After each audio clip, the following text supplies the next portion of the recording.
title, Strangelands, comes from the 60s sci-fi classic novel, Stranger in a Strange Land. In that novel, the strange land was actually just Earth. And at the time that the album was recorded, in December 2020, it had kind of felt like we were living in a science fiction story. Science fiction also happens to be a shared interest from all the members of the band. And the original compositions on the album derive their inspiration from science fiction stories and themes. I believe that literature like this can help people retain a sense of optimism and a sense of hopefulness in knowing that there are universal shared experiences.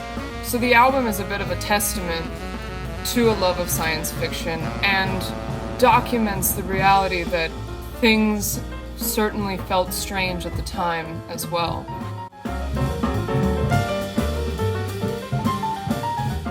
The truth is that I never could have imagined the world would look this way when I set out to make this album. But that's life. The unexpected happens all the time. And I knew that the best thing I could do was document it and tell this story no matter what was happening.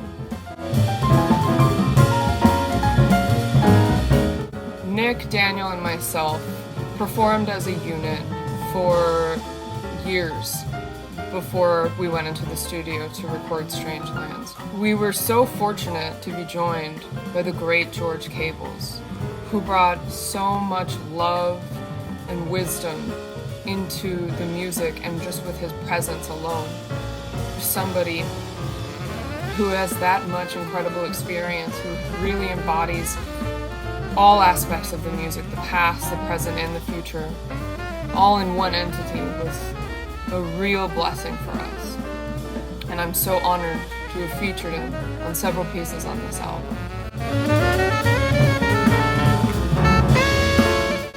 I'm excited for people to hear this album because to me it was a sincere documentation of what I was experiencing at the time and what we collectively had experienced to bring us to that moment. As I said, the originals on the album are largely inspired by these science fiction themes. And so the non-originals on the album, the standards on the album, had to be carefully selected to fit in with the narrative, with the overall arc and the story of the album.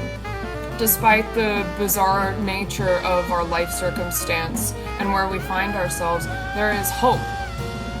In Gingy, in I Concentrate on You, in A Flower is a Lovesome Thing, there is this idea that despite it all, there are things to love and to focus on, and these things give us strength and hope for the future.